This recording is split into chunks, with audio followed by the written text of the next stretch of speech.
तो मुख्तसर ये है कि साबिर शाह साहब ये समझते हैं कि अमेरिकन इस्टेब्लिशमेंट और डीप स्टेट जो है वो बिल्कुल ट्रंप के खिलाफ नहीं है, अब न्यूट्रल होंगे। न्यूट्रल। मैं नहीं समझता उनका इतना रोल है। वो अपने मुल्क के साथ बहुत बहुत ज़्यादा सिंसियर ठीक। है। अब उसमें एक मसला पैदा होता है ना कि ट्रंप की जो पॉलिसीज़ हैं वो जो डीप स्टेट की, अमेरिकन और पेंटागन की, CIA की और इस्टेब्लिशमेंट की, जो अमेरिकन इस्टेब्लिशमेंट की जो पॉलिसीज़ हैं उससे बहुत ही मुख्तलिफ नज़र आती हैं। वो सारे के सारे प्रो वॉर आपको नज़र आते हैं पिछले 40-50 साल में। ट्रंप जो है वो ये समझता है कि आपको अपनी ताकत को कंसोलिडेट करना चाहिए और ब्लीड होता है मुल्क जो है वॉर से। इसको आप कैसे हाँ, प्रेसिडेंट की एक ज़ाती राय तो होती है, कहीं ना कहीं तो उसकी शख्सियत नज़र आती उससे है। कॉन्फ्लिक्ट जन्म नहीं लेगा?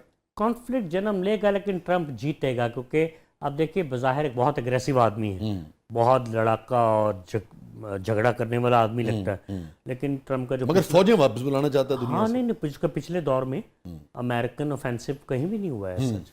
पिछली पॉलिसीज यही तो कंटिन्यू बात है। कर रही जी हैं। हाँ। और इस दफ़ा ज़रा सिचुएशन मुख्तलिफ है। फौजें वो वापस बुलाना चाहता है, लेकिन देखिए अमेरिकन इंटरेस्ट जो है वो हावी होंगे। अगर अमेरिकन फौजें किसी जगह पर हैं और उन्हें ख़तरा है कि कल को हमारे मुफादाती, हमारे एसेट्स को नुकसान होगा अगर यहाँ से निकल गए। वापस बुलाने से बना दी गैर ज़रूरी जंगों में नहीं उलझना चाहता ना जी। नहीं, वो उससे पहले भी नहीं उलझा। हाँ। अब ये अजीब बात है, ये देखिए उसमें पर्सनैलिटी का कॉन्फ्लिक्ट है कि वो झगड़ा करने का आदी है।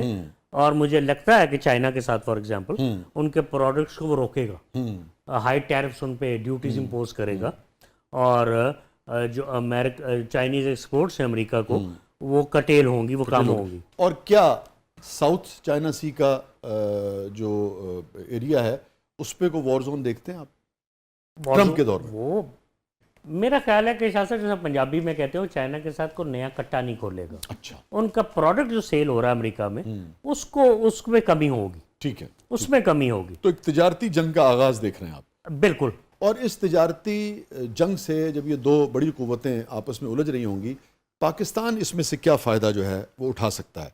क्योंकि पाकिस्तान बहरहाल एक ऐसी राहदारी है जहाँ से चाइना, अगर ये हमारा जो CPEC वाला जो रूट है और फिर गवादर के ज़रिए अपना माल आगे बेचना चाहता है, तो क्या पाकिस्तान को उसके फ़वाइद होंगे या वो पाकिस्तान पे दबाव डालेगा कि चाइना को जो कर्टेल करना है उसमें पाकिस्तान अमेरिका का साथ दे?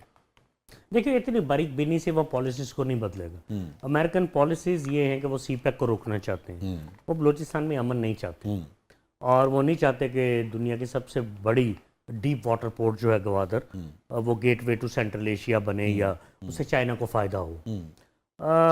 वो दबाव तो बरकरार रहेगा। ठीक है, मैं ये तो कह रहा हूँ कि अगर साउथ चाइना सी में कुछ होता है तो फिर चाइना तो और शिद्दत से चाहेगा कि ये वाला रास्ता जल्द से जल्द खुले। चाइना ने तो उससे तो पाकिस्तान को फायदा होगा। चाइना ने तो 30-35 अरब डॉलर लगा दिए, ऑलरेडी लगा दिए ना जी। 30-35 अरब डॉलर और लगाने को तैयार है। लेकिन हमारे कुछ हालात ऐसे हैं कि वो मामला तेज़ी से आगे बढ़ ही नहीं रहा, कोई जहाज़ लंगर अंदाज हो ही नहीं रहे, कोई ट्रेड शुरू हो ही नहीं रहा। हमारे यहाँ तो आगे ही फ्रस्ट्रेशन है, और चाइना के साथ सर्द मोहरी है कई जगहों के ऊपर। ठीक है, इसको मुकम्मल करना चाहते हैं। ਤੁਸੀਂ ਕਿੱਥੇ ਰਹਿੰਦੇ ਹੋ ਜੀ? मैं लाहौर ही रहना, डिफेंस। ਡਿਫੈਂਸ। ਜੇ ਮੈਂ ਉੱਥੇ ਇੱਕ ਪਲਾਜ਼ਾ ਬਣਾਉਣਾ ਉੱਥੇ ਮੁਸ਼ਕਿਲ ਬੇਟਾ।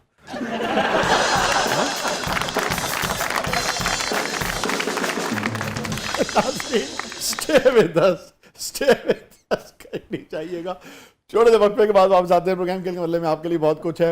हमारे साथ मौजूद है साबिर शाह साहब, और ट्रंप के आने के बाद दुनिया में कहाँ कहाँ किस किस जगह क्या क्या कुछ हो सकता है, पाकिस्तान पे उसकी क्या असरात मुरतब हो सकते हैं, इस पर हम बात कर रहे हैं। आप देख रहे हैं ज़बरदस्त, कहीं नहीं जाइएगा। ਉਹ ਯਾਰ ਬ੍ਰੇਕ ਤੁਸੀਂ ਲੈ ਲਈ। ਮੈਂ ਟਰੰਪ ਆਇਆ ਹਮੀਦਾ ਜਲੇਬੀਆਂ ਨਾ, ਮੈਂ ਜਿੱਥੇ ਮਰਜ਼ੀ ਪਲਾਜ਼ਾ ਖੜਾ ਕਰ ਸਕਦਾ ਯਾਰ।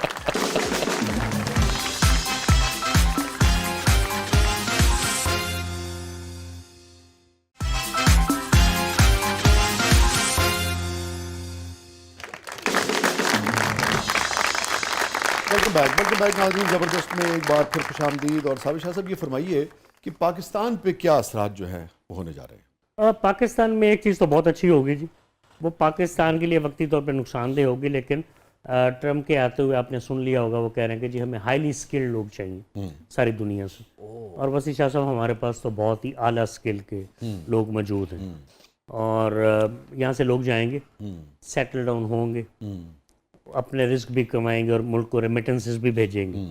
ये तो एक काम होगा। हाँ, कुछ लोग इसे कहेंगे ब्रेन ड्रेन हो गई यहाँ से, वो तो हो रही है। स्किल हमारे यहाँ बहुत नापैद है, ऐसा फिनोमेना है। इसके अलावा पाकिस्तान को कोई फ़ायदा होता है मुझे नज़र नहीं आता, क्योंकि देखिए 32-33 अरब डॉलर की आपकी टोटल एक्सपोर्ट है। वो मेरिट पे एक्सपोर्ट ऐसी चीज़ है जो मेरिट पे घुस जाया करती है। ये जीएसपी तो एक ड्रामा है प्रेफरेंशियल जी, ठीक ट्रीटमेंट है। का। अगर आप प्राइस पे compete कर रहे हो, क्वालिटी पे कर रहे हो, आप घुस जाते हैं। Yes yes. तो हमारे लोग कर रहे हैं अमेरिका में एक्सपोर्ट। प्रेफरेंशियल ट्रीटमेंट दें तो और बात है, इतनी मोहब्बत उन्हें नहीं है आपसे। अच्छा, अगेन इस खित्ते में चूंकि चाइना जो है वो दुनिया की एक नई पावर तो उभर ही गया है, सुपर पावर की अब तो रेस लगी है ना जी, कि अगले 10 साल में एक्चुअल सुपर पावर कौन होने जा रहा है, अमेरिका या चाइना। और उसके लिए अमेरिकन पॉलिसी ये है कि वो भरपूर सपोर्ट कर रहे हैं इंडिया को, ठीक है। और उसके असरात फिर पाकिस्तान, चूंकि और इंडिया ये चाहता है कि पाकिस्तान किसी भी तरीके से तरक्की न कर सके। चाइना अभी तक पाकिस्तान के साथ खड़ा है, तो पाकिस्तान इससे क्या हासिल कर सकता है एक, और पाकिस्तान उस दबाव से कैसे निकल सकता है? और क्योंकि देखें 9/11 हो गया, उसके बाद फ्लड्स आए, फिर अर्थक्वेक्स आए, कुछ अल्लाह की तरफ से भी बदकिस्मती हमारे यहाँ बहुत रही। नेचुरल कैलेमिटीज़ की वजह से हमारी बड़ी तबाही हुई, और जीडीपी जो बढ़ ही नहीं रहा, $350 अरब डॉलर के करीब करीब है। इसी तरह करंट अकाउंट डेफिसिट है, वो काबू में नहीं आता। एक्सपोर्ट बढ़ती नहीं है, इंपोर्ट बढ़ जाती है। रेमिटेंसेस जो हैं वो अगर ना हो तो करंट अकाउंट डेफिसिट इतना वाइड हो कि हम तो बिल्कुल डिफ़ॉल्ट कर जाएं। और कर्जा लेने पे हम तालियां मार रहे होते हैं, उसको अपना कारनामा गिन रहे होते हैं। कहीं जंग हो जाए तो जिस तरह माजी में हुआ जो आप इशारा कर रहे हैं, और उस जंगों से फ़ायदा उठाते हैं हम, और बेशक अपने मुल्क का नुकसान हो इस जाए। वक्त तो हम उस कोल्ड वॉर से फ़ायदा उठा सकते हैं ना। किससे? इस वक्त जो अमेरिका और ख्याल है चाइना कि- के दरमियान जो तजारती रेस और जो कुछ होने जा रहा है, उसमें लाजिम बात है कि चाइना हर किस्म की सपोर्ट आपको देने को तैयार है, आपके इंडस्ट्री लगाने को तैयार है, आपके इन्वेस्टमेंट करने को तैयार है। तो इस पाकिस्तान को इससे क्यों नहीं फ़ायदा उठाना चाहिए? कि चाइना से जो कुछ आपको मिल सकता था वो मिल रहा है। पेस बहुत स्लो है, क्योंकि दहशतगर्दी ख़त्म नहीं हो रही बलूचिस्तान में। लॉ एंड ऑर्डर को कंट्रोल करने की कोशिश कर रही है फौज, पूरी तरह हो नहीं रही। बदकिस्मती है, जितनी पोटेंशियल है ग्वादर में या पूरे सीपेक रूट पे, अकेला चाइना ही हमारे मसाइल हल कर सकता है, और रेसिप्रोकल बेसिस पे, ऑनरेबल तरीके से, जी जी, ऑनरेबल तरीके से मांगना या मैं यही तो कह रहा हूँ कि ये रेंट तो सीक करना, वो ऑनरेबल तरीके से कर सकते हैं। कि देखे ना, एड की बात नहीं है इस वक्त, तो आप ट्रेड की बात कर सकते हैं। बट यू डूइंग इट ना, जितना हो सकता आप कर रहे हैं। मेरा नहीं ख्याल कि और अब चाइना से क्या लेंगे। चाइना को बड़ा दयालु नहीं है, चाइना भी कई चीज़ों के मेरिट देखता है। अगर उसका अपना इंटरेस्ट ना हो, मतलब उनके अपने जो बंदरगाह हैं वो 4-4, 5-5 हज़ार किलोमीटर दूर है। ओके जी, यही तो वो साउथ चाइना वाला हाँ, का सारा तो वो। इसलिए उन्हें ज़रूरत है ग्वादर की। ये फरमाइए, अगर ट्रंप इंतज़ामिया ये दबाव डालती है कि आप चाइना से दूरी इख्तियार करें, या दूरी ना भी इख्तियार करें, मज़ीद आप आगे ना बढ़ें, और उसके लिए वो बहुत सारी नवाज़ियात करने को तैयार होते हैं, तो क्या आप ऐसा देखते हैं कि ऐसा मौका आ सकता है? अगर आ सकता है तो क्या उसको पाकिस्तान कैसे हैंडल करेगा? वो दबाव डाल रहे हैं तो उसकी पेस स्लो है ना। तो अमेरिका ने क्या खास दिया? कुछ भी नहीं दिया, ना ये ले सके ना उन्होंने दिया। बहरहाल जितना भी वो दबाव डालते हैं, वो चाइना भी तो नाराज होगा ना जी, कि $30 अरब हमसे ले ली हैं, सड़कें हमने बना दी हैं, और वाकई कमाल सड़कें बनाई। आप कभी सयाहत करने जाएं, आप सोच नहीं सकते ऐसी सड़कें, इतनी शानदार सड़कें। पाकिस्तान का बड़ा हिस्सा डेवलप हुआ है, लेकिन अगेन उसकी वजह ये है कि अल्लाह ताला ने हमें गिफ्ट किया हुआ था पूरे सिल्क रूट से और ग्वादर से, वरना कौन इन्वेस्ट करता है? I think you have done the maximum. आप लॉ एंड ऑर्डर को ठीक करें तो मजीद इन्वेस्टमेंट होगी। ਮੈਨੂੰ ਮਲਾਨੀਆ ਦੱਸ ਰਹੀ ਸੀ ਆ ਕੇ ਕਿ ਤੁਸੀਂ ਅੰਦਰੂਨ ਲਾਹੌਰ ਵੀ ਰਹਿੰਦੇ ਰਹੇ। हाँ, बेगम ਤੁਹਾਡੀ ਉੱਥੇ ਟਾਂਗੇ ਤੇ ਸੈਰ ਕਰਦੀ ਰਹੀ ਹੈ, ਮਿਲੀ ਮੈਨੂੰ।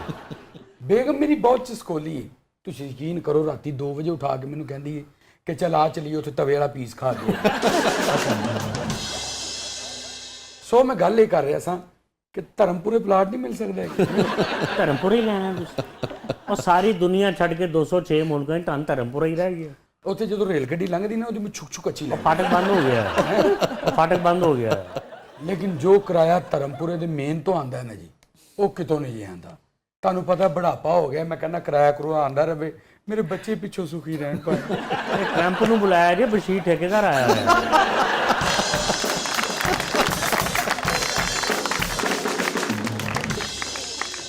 ਕੀ ਨਾਂ ਲੈਤਾ ਜੀ? ਬਸ਼ੀਰ ਠੇਕੇਦਾਰ ਦਾ ਨੰਬਰ ਹੈ ਜੀ? ਅੰਦਰ ਹੋਇਆ ਹੈ ਅੱਜ। ਉਹ ਤੁਸੀਂ ਉਹਦਾ ਨੰਬਰ ਤੇ ਦਿਓ ਨਾ, ਮੈਂ ਪੈਂਟਾਗਨ ਨੂੰ ਕਹਿ ਕੇ ਉਹਨੂੰ ਛੁਡਵਾ ਲਾਂਗਾ, ਟੈਨਸ਼ਨ ਨਾ ਲਵੋ। ਉਹ ਬਸ਼ੀਰ ਨੂੰ ਬਾਹਰ ਕਢਾਣਾ, ਕੋਈ ਹੋਰ ਬੰਦਾ ਵੀ ਤੁਹਾਡਾ ਇੰਤਜ਼ਾਰ ਕਰ ਰਿਹਾ, ਉਹਨੂੰ ਬਾਹਰ ਕਢਾ ਦਿਓ। ਮੇਰੀ ਗੱਲ ਸੁਣੋ, ਐਜ਼ਰਾ डर गया, ਪਰਸਨਲ पता अल्लाह दी कसम डर गया। करैक्टर ਨੂੰ ਛੱਡੋ ਪਰ ਉਹ ਡਰ ਗਿਆ ਇਸ ਗੱਲ ਤੋਂ। मैंने बात की है। ਸਰ ਤੁਸੀਂ ਵੈਰੀ ਪਰਸਨਲ ਹੋ ਗਏ। नहीं नहीं, पर्सनल कर रहा हूँ। मिलानिया ने कुछ भी किया था ना। ਤੁਸੀਂ ਮਿਲਾਨੀਆਂ ਨੂੰ ਛੱਡੋ ਜੀ, ਤੁਸੀਂ ਬਸ਼ੀਰ ਠੇਕੇਦਾਰ ਦਾ ਨੰਬਰ ਦਿਓ। ਮੈਂ ਸੁਣਿਆ ਕਿ ਜੀਟੀ ਰੋਡ ਤੇ ਨਾ ਉਹ ਕਿਨਾਰਾ ਹੋਟਲ ਨਹੀਂ, ਉਹਦੇ ਨਾਲ ਦਾ ਪਲਾਟ ਬਿਲਕੁਲ ਵਿਹਲਾ ਹੈ। और मेरा की तल्लक है भाई ਭਾਈ ਤੁਸੀਂ ਰੀਅਲ ਏਸਟੇਟ ਦਾ ਕਹਿ ਕੇ ਮੇਰੇ ਅੰਦਰ ਦਾ ਪ੍ਰਾਪਰਟੀ ਡੀਲਰ ਜਗਾਤਾ ਹੈ। नहीं हर जगह तुम 2 नंबर ही करनी आ साढ़े को लगे ही बड़े ने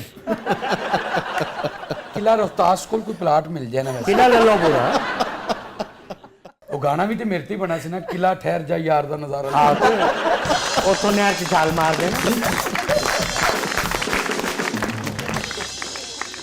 ਮੈਂ ਉੱਥੇ ਗਾਉਂਦਾ ਫਿਰਾਂ ਕੀ ਹੋ ਸਾਨੂੰ ਨਹਿਰ ਵਾਲੇ ਪੁੱਲ ਤੇ ਬੁਲਾ ਕੇ, ਸਾਨੂੰ ਨਹਿਰ ਵਾਲੇ ਪੁੱਲ ਤੇ ਬੁਲਾ ਕੇ, ਬਸ਼ੀਰ ਠੇਕੇਦਾਰ ਕਿੱਥੇ ਰਹਿ ਗਿਆ। उतो डाकू आंदे ने मगरब की नमाज के बाद ਸਾਡੇ ਤੋਂ ਵੱਡਾ ਡਾਕੂ ਕੌਣ ਹੋਇਆ?